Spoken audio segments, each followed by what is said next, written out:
the blue side, they won a coin toss yesterday. They will remove LeBlanc and Desire, Ari and Lucian taken away by T1. Something we saw a lot of yesterday from T1 was this priority on Desire. We saw G2 drafting a lot of dive compositions that would try and force engages, force team fights, and Desire pick was something that T1 was happy to pick for Gumayusi and gave him a lot of safety, or also a lot of agency in lane. By removing the Renata as well, RNG is heavily suggesting they're looking at something along the lines of a Galio comp once again. And I was so interested to see if we were going to get the first pick Gwen, because both these guys are comfortable to play GP into Gwen or Gwen into GP. Bin especially is also very happy to bring out things like the Jax as an additional answer. And I think a lot of this series may pivot on this top lane matchup, because Gwen has been such a high-performing champion at MSI. It has been by far the most played of the top laners, and it has been absolutely dominating. So if you can come out of the gate with a strong answer to it, and it's going to be Jace as that answer. So if Zeus can actually win this matchup, it can really shift priorities and start to change what pick and ban looks like. A very volatile top lane matchup for sure. I expect to see junglers making their way towards that side of the map. One of the big champions that we've been seeing rise in popularity as the tournament has gone on has been this Nocturne. Nocturne paired alongside things like the Galio have been very common. Nocturne alongside Twisted Fate. The ability to attack side lanes, the ability to find picks and kind of work together with your mid laner is a very effective dive comp execution that many teams are find a lot of success with. And a big thing for T1 as well is they haven't played either of these champions for a long time. No Nocturnes so far in the tournament for Ona. Zeus played Jace once in the group stage versus Red Canids, I think. So T1 bringing a lot of new things to this draft already. What you'll notice here is that they can lock in the Galio, because if they go for the Tristana, then they're going to be full AD. Yep. They've already got the Jace, they've already got the Nocturne, so RNG very quickly realizing, we see our window, you're not going to bring that Tristana out like you did yesterday. And it'll be interesting. I mean, do they go for it anyway? You still could try to look for it. Instead, it's actually going to be an Azir, something we haven't really been seeing whatsoever at the tournament. But some powerful disengage there, the ability to actually sweep back what is 3 melee champions that have already been drafted here by RNG. And Viego's such an interesting one to me, because Viego has been struggling at MSI, but not for these two junglers in particular. You know, it's 11 and 26 at MSI overall, but Wei is 4 and 1 on the pick. You know, without Wei and Owner, this champion is like a 15% win rate. And already, as you say, the Viego obviously a very interesting pick, but T1, these 3 picks are so surprising to me. Not because I don't think these guys can play the champions, but as I said, Zeus has 1 Jace game, Ona has no Nocturne games at MSI, and Faker has no Azir games. We haven't seen Azir the entire tournament. T1 obviously well prepared for today. Well, one thing I will say is that often when you think of certain players, you think of certain champions. And Faker, with his very long tenure, does have quite a few champions to his name. Azir is one of them. It is a champion that he can often default to, often rely on when the chips are down, and it's something that he has very consistent success on. The question is, does it make sense in this composition? You've got a Nocturne that wants to dive into the backline. You've got a Jace that wants to leverage the poke. You've got Azir, who is both disengaged, does have long-range poke, also good scaling. Right now, T1's composition is a little bit all over the place, whereas RNG has a very dedicated and clear-cut plan. And we'll see if they can actually have some picks here to pull it all together, right? Because I agree with you. Sometimes you can kind of get trapped. When you're looking for a denial pick, you're saying, okay, if they want to go Galio, we don't want them to have the Nocturne. But if you allow that to really kind of disrupt what you're trying to build with your own 5v5, that can sometimes be problematic. You can destroy your own composition with that. So we'll see if they can have some picks to pull together. If I'm counting this correctly, that is 6 AD carry bans that have been removed from the pool, which means this is that gonna be super interesting. we're going to be going very deep. Aphelios is things that we're looking at right now.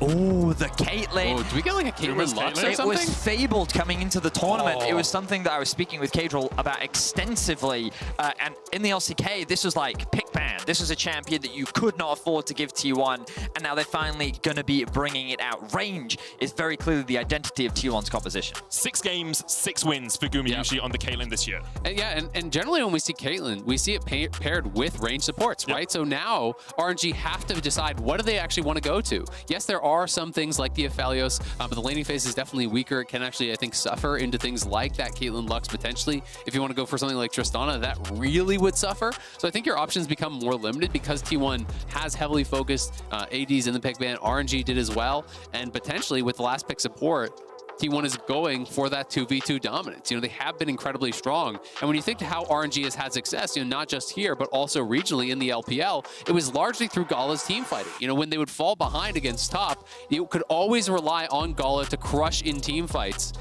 And can you rely on that with the Tristana pick here early against Caitlyn? And we're going to find out if it's going to be Karma or Lux. I'm expecting it to be an aggressive pick and really just try to slam it home. And this is a brave thing to do for T1 because Gumayusi has not had the tournament of his life. Like a lot of people saying he played better in the LCK than he has been playing at MSI. Gala and Ming, on the other hand, having a very strong tournament, especially around those team fights. I will say, though, Guma, I think, has really stepped it up. Another option is Morgana, which would be really old school, but into Nautilus, it's so good. And I think it actually fits so well. I'm glad I got the time to actually jump in there and say it, because this, to me, is the throwback, but this makes so much sense in the draft, because I was looking across, you know, Galio taunt, the Nautilus ultimate is so easy to actually land a successful Black Shield on. And this is going to be really, really exciting, because we just never see it anymore. It's almost always Caitlyn Lux, Caitlyn Karma. Morgana can be very, very hit or miss, but this is an extremely dominant lane 2v2. You want to have Owner playing around that bot side, trying to protect them. Wei and Xiao, who you already know are going to be trying to get down there, get Gala going, because in an isolated 2v2, you can expect T1 to blast them. I'm just excited that we are getting a very expected clash of styles. RNG throughout the LPL was not known for their early game dominance, but their mid to late game, I mean, we've demonstrated it throughout the tournament, how intelligent they play the map, how efficient they can be in terms of maximizing their farm, controlling vision, and playing around objectives. You contrast that to T1, who are the early game monsters. They average ridiculous early game gold leads, and they will decimate you in lane and will snowball the game to victory. The big question for today is which star will come out on top, which one will be able to secure the MSI title. And already in game one, we have both teams with their identities on full display, ready to secure game one. And it's not just a battle for the pride of the individual teams. T1, of course, looking for their third MSI title. RNG trying to do the same. It is a battle for the pride of your region. LCK have been down in the dirt for the last 4 years. Only Damwon have been able to dominate against China. And that LPL consistent victory after consistent victory may end today. T1 versus RNG. Game 1 of MSI 2022 finals. Let's get on to the Rift. And starting things off, I'm just so curious to see how Owner is going to be able to perform on this Nocturne, because they didn't have any additional dive picks to actually kind of be a dive buddy with him. Like, sure, Morgana theoretically can kind of like flash in there, but generally speaking for support, you're not really going to do that unless you're like super fed. Guma looking for the jump across the wall, but he's taunted, he's rooted, and with the explosive charge down, tick, tick, tick, Gala gets first blood. That Beautiful. is not the start you want if you are T1, though. You're drafting for 2v2 dominance. You're drafting to smash Gala here in this 2v2, and Tristana starts with first blood. He's even going to get the base off. He's starting double longsword and 4 bots. How are you going to push him out of lane? This is exactly what RNG did against EG. They did it on the top side, but Predator invade. RNG with a strong level 1, they were able to take advantage of the Predator Galio. They were able to punish Gumayusi. He didn't want to commit any of the summoners, and I think it was wise because RNG, they know how to punish that. I think when we look back to their EG series, the moment that Impact lost his flash, what did they do? They dived him at level 4, they dived him at level 6, and they know exactly how to punish. So while he does hold on to his summoners, we'll see how much it affects the lane. Well, and I'm really curious, did he actually skill E, right? Did he try to skill E and like try to get to the wall and jump over? I wonder if that's why he was actually holding onto the flash. Because if that's the case, that can really hurt. He did skill Q, so he didn't actually do it. So yeah, he just held on to it. They're going to be playing for lane, but it's going to be a lot more difficult. Trist, you know, with double longswords and the additional potions here, still, you know, Carriot can help with the shove, and we'll see how effective they can be. If you can land the binding, it's easy to follow it up with the trap. That's the kind of combination you're looking for. It's such a long amount of CC. And Gala, as a result, is going to have to play Cleanse. And as we already talked about, coming into this matchup, expectations were that T1 would have that early game lead. When we look at their averages throughout the tournament, T1 typically dominate in the early game. We see them having ridiculous gold leads. You can see 85% of first heralds, 100% of first heralds. They average 4.5 kills at 14 minutes, and they average a 3.5k gold lead. It is ridiculous, and RNG is already going toe-to-toe. We're looking for Faker in the mid lane. Tor's going to come out here. Faker able to get underneath this tower, should be safe. Just a bit of chip damage down onto the bird in the mid lane. And the reason why I wanted to bring attention to T1's early game dominance was because This is actually a style that RNG is very used to. Domestically, Top Esports was a team that would be hyper-aggressive in the early game, look for early advantages, yet RNG was actually able to weather the storm.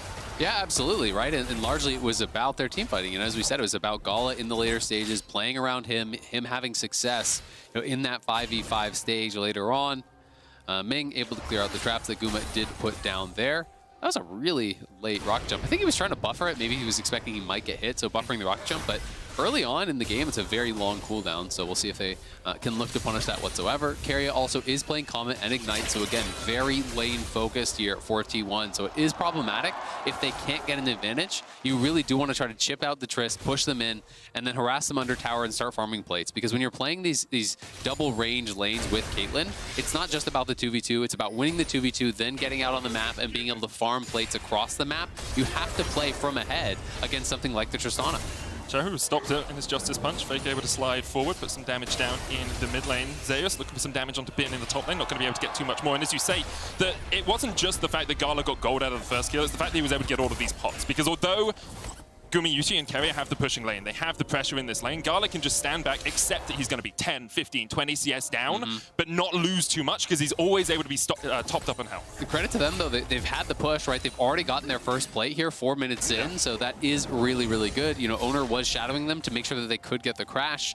Now going to be out on the map farming. Early Lucidity boots, I always love on Nocturne. You hit 6, you sometimes just take the second blue buff, and then you have Lucidity boots, you have the extra CDR, you use that first ult. If you can get a kill there, rinse and repeat. Back to farming. Every time ulti's up, you look to be proactive. So it's going to be more pressure, I feel like, on Wei to try to disrupt that pattern and try to force them to fight more often than they want. And this is something we actually saw T1 do incredibly well against G2 yesterday when G2 picked Nocturne. It was just Owner, you know, on the other side of the matchup, constantly forcing fights where Jankos was forced to respond, but he didn't really want to. He wants to be waiting for the ultimate. He wants to be playing around that cooldown. So I'm interested to see if Wei can do the same thing to him. New options for Owner in the early game. Only level 4 right now, as you say, just farming up towards that level 6 on his way towards his Wolf Camp. First reset comes out of Gumayusi and Keria. They'll get the Noon Quiver and a bit of extra AP for Keria. The boots obviously does help for Keria if he wants to roam around the map. It's not something we've seen him do too often. Sometimes he will go towards the mid lane, but often he just likes to stay down in the bottom lane, especially when you have a pushing lane like this. Xiaohu consistently looking for opportunities to roam. Moving into the river, a very powerful tool for a mid laner is the Fog of War.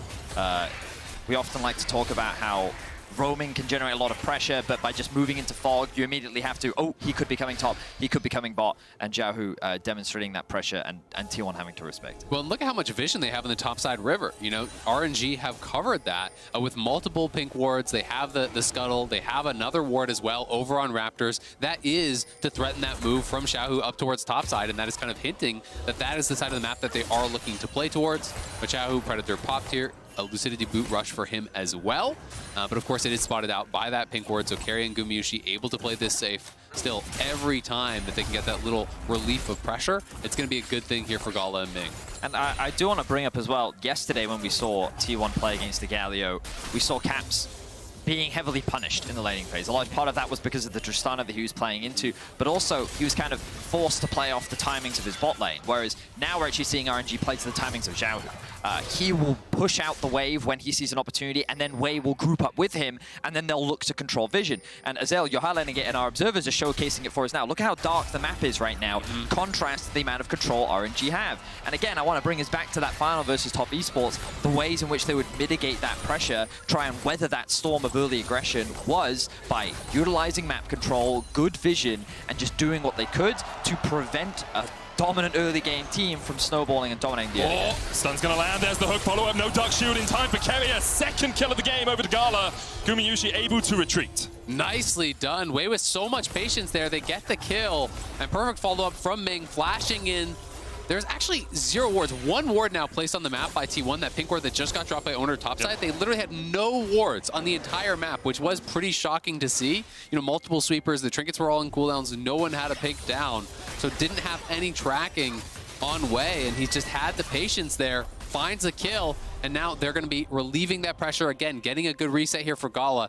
And thankfully for RNG, he again comes away with a kill. That's exactly where he wanted. Excellent early game control from RNG, and just a really good window of opportunity there, recognizing that the wave state was in a good spot. Wei could sneak in, and Wei is a player that I think, when we also think holistically, is a very young player, right? When we think about the average age, obviously we talk a lot about how young the talent is from Only T1. 19 for Wei. But you also look at the number of international games. It is very few. Of course, Xiaohu and Ming dwarf in terms of international games, but Wei actually only starting very recently for the actual lineup of RNG. Yeah, he only started with them, at the start of 2021. Bin coming in at the start of 2022. Gala has only been there since summer 2020. The three young players on RNG have not been around for that long. It's 19, 19, and 21 for Gala. So it's a lot of young talent between these two organizations. Yeah, you just have to look at T1 side as well. No one but Faker was playing professionally when Faker won last won an international title, right? Like, all of these guys started in 2018 or later. You saw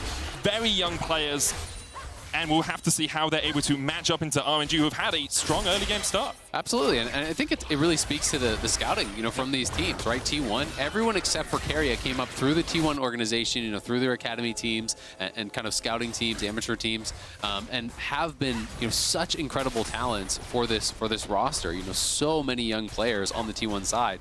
It's kind of the grandpa and the four kids here, Faker and the rest of the squad. It's the Boomer and the Zoomers. It's the Teenage Mutant Ninja Turtles. There you go, guys. Master Splinter in the mid lane.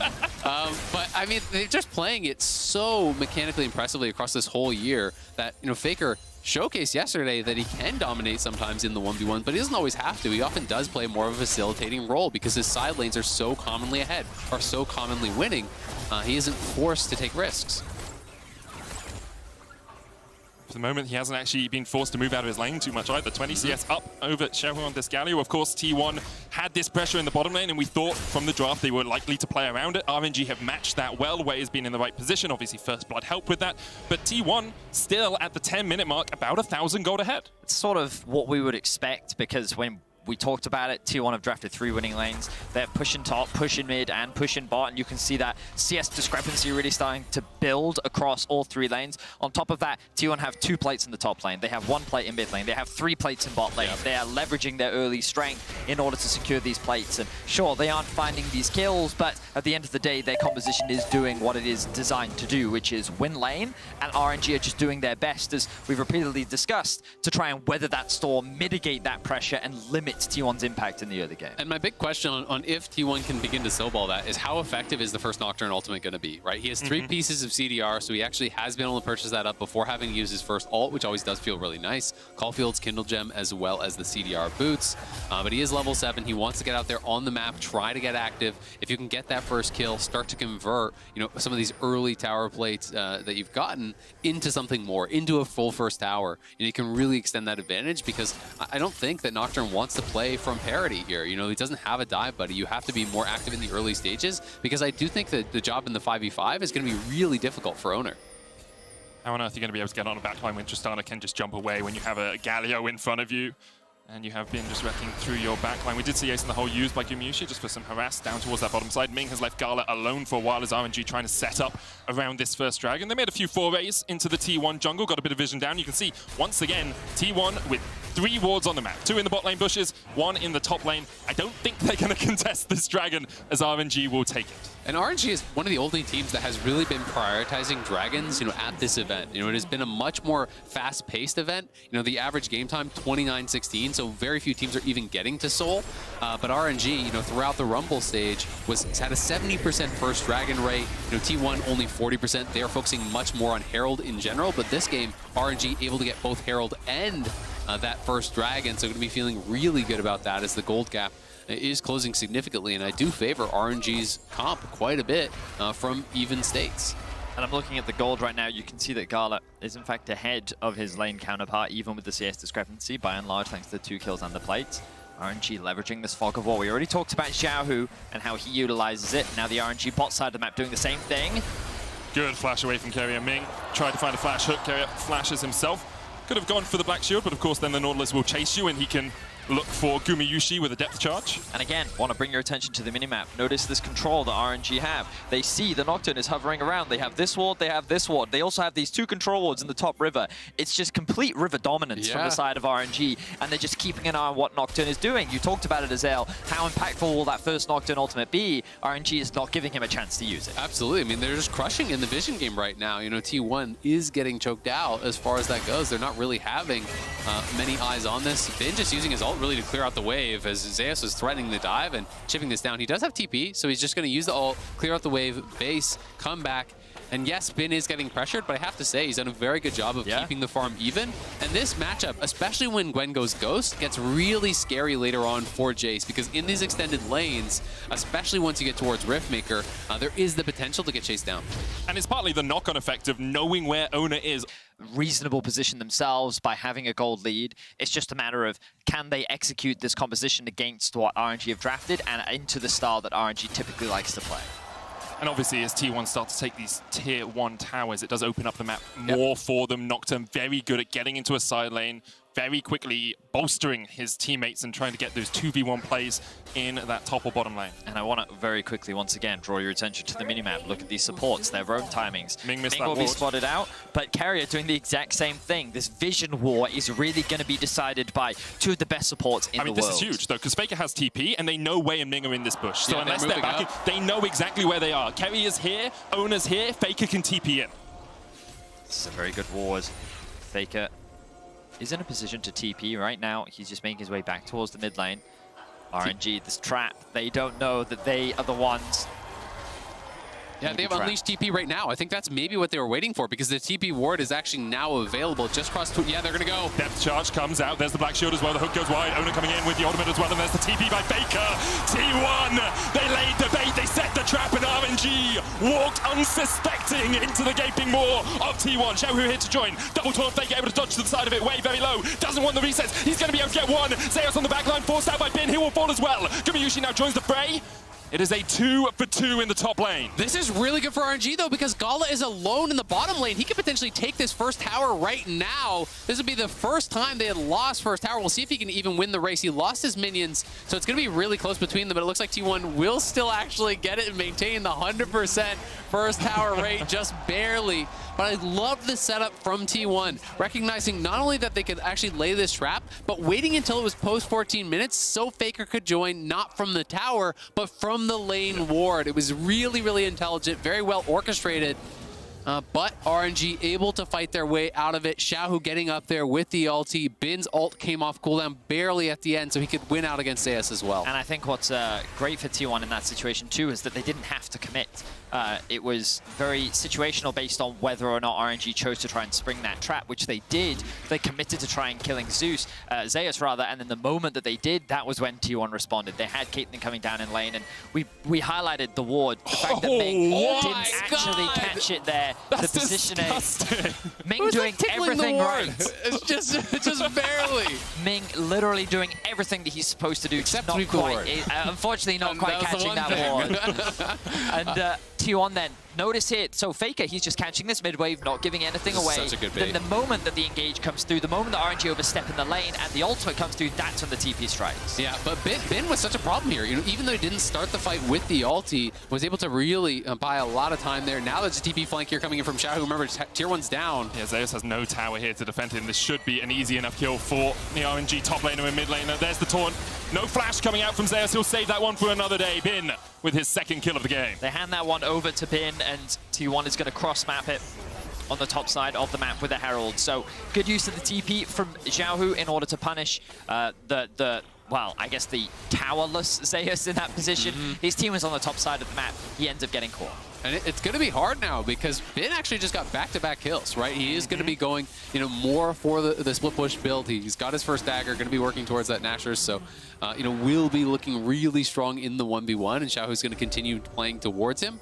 RNG have been great with the vision, so if they can continue maintaining vision control in the sides, allow them to push this up. They've already grabbed their second dragon. It's going to be Ocean Soul, which is so deadly on someone like a Gwen in a 1v1 against a Jace. You have to kind of poke down this champion before you can threaten any sort of all-in. Oh, Faker looked for the slide, but the dash away by Bin. He's having a game of his life right now. has been a little bit disappointing at times during MSI. Zeus, probably the best top laner in the tournament, but here, Bin is really showing up on the final stage. He certainly is. It takes me back to his performance on Suning when they made that run towards the World Finals where they were stopped by Dalmon. I still remember those barrels, Vedios. Yes. Still remember those barrels. You should also remember his Fiora, where he actually got a pentakill in the World Finals as well, and I believe that was the first penta we've ever had in a Finals too. Like, he seems to really step up when the games matter, and I also think back to his LPL Finals, where he also had a very solid performance. And so, yes, his inconsistency is something that has been criticized about him and a potential weak point, but when it matters, he seems to definitely step up. And I would say most of his inconsistent games at MSI were in the first couple games, right? You know, he had some more risky games where he was kind of playing, you know, the Ignite Gwen style, died a couple times. He had, obviously, the Camille game that a lot of people were criticizing. But even had an interview right after that where he wanted to play more conservative, wanted to play for the team, make sure he wasn't getting in any sort of a disadvantage. And every game he's played Gwen after that interview, he played Exhaust or he played Ghost, right? He has played more respectful to his opponents. He hasn't always just been flipping the lane in low health situations. And he's trusting that, hey, we are going to find these guaranteed kills. We're going to find these perfect setups, and so far it has been working for them in this one. Of course, Ghost scales so well when it comes to later game side laning, because you can just chase down Zeus and you can Ghost in Xiao, who can come in with the ultimate as well. It becomes very hard for Zeus to actually win out that 1v1 in a side lane. Now, of course, we do talk a lot about how we do favor RNG's comp the later this game goes, and the one caveat to that is Faker's Azir. Late game. Oh, carrier. Oh, that sucks. At least it wasn't a stopwatch, but that still sucks. Yeah, very unfortunate there. I wonder if that was the classic. Normally I have my wards on this button. I think so. And then I didn't realize that when I completed the item, they swapped places. Yep, exactly. And so, like, it wouldn't surprise me. Like, it's a very common thing. Does happen from time to time. We've all done it. Come on. I chat. I see you spamming your kick W's. It happens to the best. Okay, it happens to the best. And I you know what it is, though? Tell me. It's a bit of a surprise for Carrier. Didn't expect to be golden, you know? It's got surprise. Don't forget to grab your exclusive Scare Prize Prime Gaming emote so you can strut. And when you flash in and turn, fight. Or Zonya's in the middle of the lane. Yeah. I think in this case he scare prized himself. Yeah. Unfortunately. And those are the biggest skip prizes. You know? You can't tickle yourself, but you can skip prize yourself. Well, the dragon's spawning in about 2 minutes time, so you can see that both teams kind of posturing around the bottom river, trying to, once again, that vision battle constantly happening between the two teams. Right now, RNG do have that control ward advantage as they've just reset, and now they're pathing towards the bot side of the map. And I was really curious to see what build Carrier would have gone for, you know, if he was going to do Zonya's Rush. This allows him to be a bit of a pseudo frontline and a bit of a dive buddy alongside Owner, because you can go in there with that Zonya's. But a lot of the support Morganas do also just go, like you see Moonstone, Mandate, you can go a lot of the different support options. So I think this one makes a lot of sense. Yeah, Deathcap Rush, that's a brave choice. They're like, 30 minutes in, you don't have your item yet, but they're looking for a pick on Ming here. Soul Shackle, Root's going to land, but Ming can just buffer out the queue and escape. Rift Tower did come down in the bot lane. Tower will fall as well. Dragon up in a minute and a half. Once again, though, going to draw your attention to the minimap. Notice they have pressure in mid, and they also have pressure towards the bot side. So they leverage the pressure in mid to move into the jungle, get some control, look for a bit of a pick, and even if that doesn't result in any kills, they guaranteed that tower in the bot lane. So T1 leveraging their map control in order to gain some more advantages, and now they've extended the gold lead to about 2.5k. And I'm really curious to see, is RNG going to scrap for this third dragon, or are they just going to go top and take a free tier 1? Try to trade for gold elsewhere. They obviously do not have to push for Soul, and Soul has not been a big, really discussion point at MSI because the games have been so fast, as I was saying earlier. But I do think that they're in a pretty decent position. The second items are coming through for a number of their players. Gumayushi and Gala at parity, both of them hitting those 2 item spikes here pretty early. And I think they're pretty much ready to go. The Locket's going to be very effective as well. I very much agree. This, to me, is where T1 is their strongest, and I think we're seeing them now move on the map much more aggressively, right? They're already grouping up. They're not going to bother leveraging the TPs that they have with Faker and Zeus. They're going to bring their 5-man down, and they're going to threaten RNG. And again, our observers are highlighting the vision control that they have, and T1 have done a great job of setting up the map. They have all of this deep vision, they have this control, and they also have this line of traps Binding onto Ming to look for a pick, and T1 leveraging their comp very well. And it's exactly what we talked about. When you get to the dragon first, your zone control and ability to choke out these spaces is very strong. Yeah, now they're going to have to try to come from creative angles here, but some of the traps are expiring, so RNG is going to be now let in, and Bin is in the pit. Way trying to flank here, gets onto Faker. There's the stun being going onto Faker as well. Faker with a slide back, but already one's down. Owner has fallen. Bin looking for the damage on the Faker on the back line. Faker dodges out from the Heartbreaker with a stopwatch of his own, but it's double for Bin. Gumayusi and Zeus have to run for the wins. Faker down, Gala. Goomba stomping forward. And this is going to mean so much for RNG. They get the kills, they get the Dragon. Both junglers are dead. I don't think they're going to flip at Baron in this case. They're just so far ahead. I feel game state-wise, Gala untouched, and he just shredded through Owner. Owner not even able to get off his stopwatch in that one. I'm not sure if he bought it up after the death or not, but he went down in a hurry, and if it wasn't for a really good Zhonya's from Faker, he was actually going to get soloed up by Wei. You know, Wei drew so much pressure in the back end of this fight. And look at the way in which RNG attacks. They had 3 different angles that they were coming from. The top of the river, the Dragon Pit, and underneath the river. And then T1 was forced back into this choke point with which RNG sprung. Now the TP. Zeus looking for Bin, just in the 1v1. The TP coming in behind him. Bin's winning this one, though. 5-0-2. Gwen can do no wrong. Bin is popping off. Xiaohu TP's in just to say, good job, buddy. Nice hustle out there. Bin grabs another one. T1 trying to get something back, trying to take control in that side lane. You know, Zeus at best would have got a trade kill there because he would have gone down to Xiaohu. The other 4 members now playing up towards this Baron, trying to threaten this, but there's not really much threat of them being able to rush this down in the 5v4. I think it would be way too dangerous.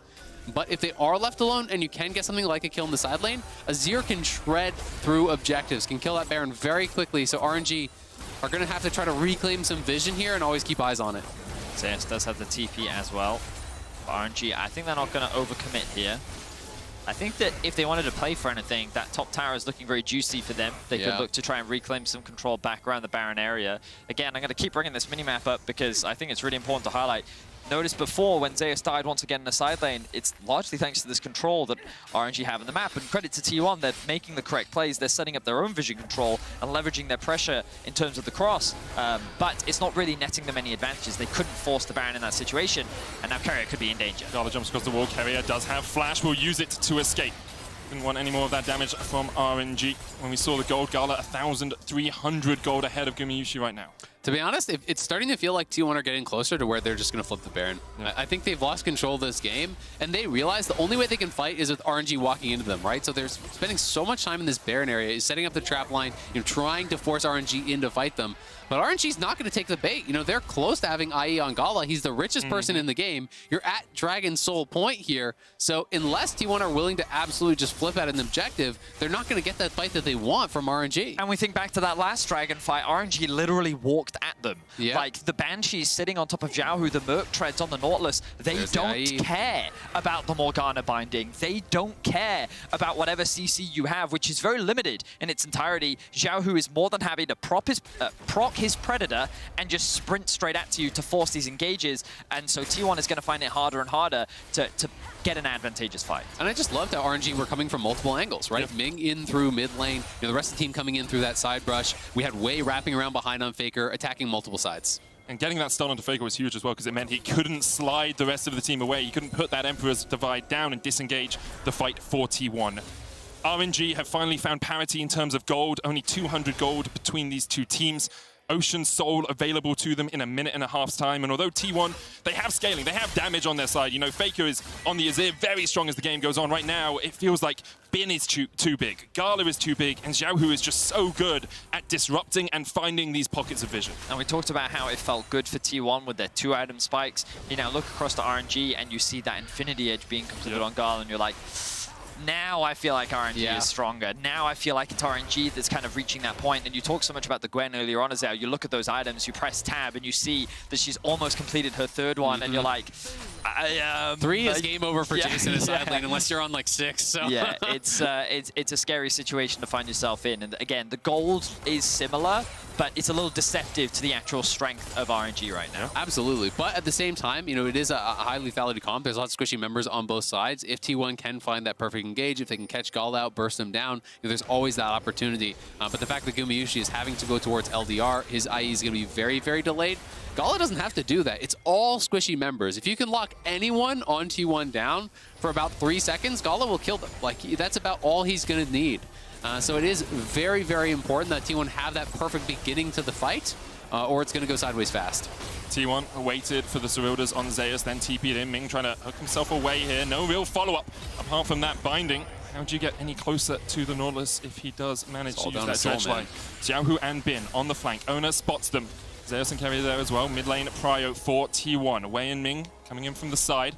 RNG are on vision. Xiaohu with the taunt, catches Ona. There's the Everfrost as well. Ona pops the stopwatch. T1 on the retreat, and Ona left to his lonesome, has to flash. Ming flashes forward, looks for the binding, but he can't get the damage down. Good depth charge onto the back line. Carrier going in with the soul. Shackleman just out of range. Shot Blast does so much work in these fights, but the Ocean Soul, a possibility for RNG. They're looking to burst it. T1 do not have vision in the pit, and the Ocean Soul is gone. RNG secure it. T1 last legs, last dregs of hope perhaps for you if you can find this fight, but they can't. They back off and they go towards the Baron. They're going to go towards Baron. There's pings on it, but RNG know as well. They're going to head straight out there. T1 have just not much hope left in this game, so they're going to try to flip at Baron here. I think it's a pretty good attempt because RNG are behind the play. We'll see if they can actually burst it down in time. Jace, Azir, Caitlyn will burn through this in a millisecond. Xiaohu on the way. Can they get out? Bin here as well. Wei going in. Heartbreaker available for Wei. Ona smites early. Wei secures it. The shuffle gets two of them back, but already Ona's down. Xiaohu pops a stopwatch, and Bin pops Carrier. Gumayushi has to flash. Faker flashes out of the pit as well. Bin still on the chase. Baron secured for RNG, 2 kills as well. And RNG will be able to get out, force T1 away. Beautiful response from RNG. They get themselves the Soul, they get themselves the Baron, and they're looking to secure game 1 of this best of 5. They are just playing so cleanly. They left T1 with so few options, pushing them out. Owner just can't ever ult in. They're going to try to get a pick on a Bin here. Bin has needlework here. Could look for the 2v1 knockback. Fake looking for the damage with a needlework! Put them in the trash! It's his namesake, and he puts T1 right in the garbage where they belong. It's not even close. Bin makes it look easy. The 1v2 top lane ends higher health than he started. RNG winning out on all sides. Have played a near perfect game 1 here in full control, it feels like, start to finish from the level 1, punishing Gumayushi. And they're in such a prime position now to close this one out. They need to just continue playing mistake-free League of Legends, but they just have given T1 almost no opportunities. Just beautiful play from RNG overall, and I think that it really started in the draft. We talked a lot about how T1 needed to dominate this early game. They needed to find these advantages. At this point in the game, it's desperation. You understand why the Baron is happening. He has to smite early. And we talked about it, right? He had to smite early, and that meant that there was a prime opportunity for the steal to come through from Wei. Yes, it does mean that both Wei and Xiaohu lose their life, but the mission is accomplished. The Baron is secured. It ends up being a 2-for-2, and T1 are forced to retreat. It's just so hard. I mean, Gala and Ming weren't even there, and T1 were losing out on that fight. It's almost a death cap now complete for Bin.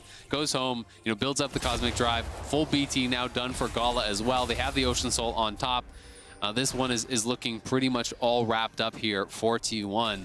And they're going to have to start thinking about the second game. I think that the Nocturne really just did not fit with what the rest of the composition was trying to do whatsoever. It felt like they were super focused on getting a denial pick and lost track of what it would mean for their composition. And RNG have just not really made any mistakes. They didn't give T1 any advantages in those early stages. They just played such a bulletproof laning phase. You do wonder how much would have changed if Gumayushi wasn't caught out at the level 1, whether they could have had more pressure down towards that bottom side. T1 have shown us stronger early games throughout the course of MSI and, of course, in the LCK. They need to find a way back throughout this series. Right now, this game is looking done and dusted. T1 defending at their inhibitor towers. Baron still up for 17 seconds. RNG have made 5,500 gold off this buff. RNG just taking their time. The Elder is going to be spawning in about 2.5 minutes, so I imagine they're going to keep the pressure up with the Baron that they still have, but it is about to wear off. The problem for RNG right now is that they're only playing to one lane, but Zeus, he doesn't have flash. There's a 3-level advantage as well for Bin. Zeus, no flash. Bin on the chase. Ghost continuing to tick needlework. Dodged, but Bin 10-0-2 on the Gwen. An exquisite for Poe. Flash in. Looking for the damage onto Ona. He ults Ming to try and get away. Xiaohu's still on the chase. Guardian Angel available for Ona. He will tick down, but the Guardian Angel is not popped. Still, RNG now know they're at a 5v3 advantage in the mid lane as they push in, looking for at least the inhibitor. Wei is catching the second wave in the bottom lane, so they will look for 2. Yeah, RNG just playing it really calm, cool, and collected. Pushing in bot, gonna look for this second inhibitor tower here. Owner with no ult, Zeus still dead. T1 not really much hope here of contesting this. Maybe when Zeus respawns, they can try to go for one last big play. It has to be, you feel like, some sort of huge ultimate from Faker to set it up for them to have any chance. But RNG just going to back up, spend all the gold that they just collected here, and set up for Elder.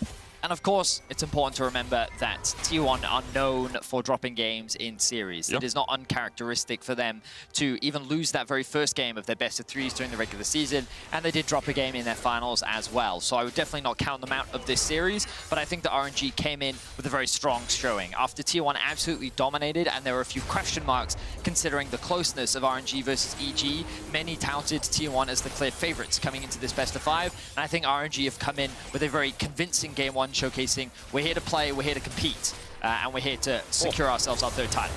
Hook gonna go in, they're looking for the damage here already. RNG just ripping T1 into pieces in the river painted with T1's blood. Garda dashing forward, a double for Bin, make it 3. He's looking for more as he continues to chase T1 down. Owner forced out, TP coming in. Bin looking for it here, but instead it will be stolen away by Wei. RNG ace T1, only Xiaohu falls, and the Nexus will be forfeit.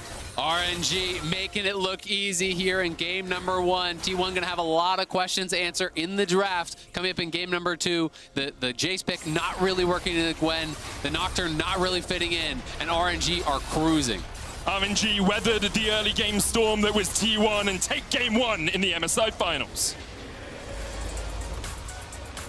A good game overall, I think. We saw some strengths from both sides. I think T1 continued to demonstrate their lane prowess and their ability to leverage their strong laners, but they couldn't really convert it. And I don't think that there was any particular mechanical execution error from T1. I think it was largely just down to the draft.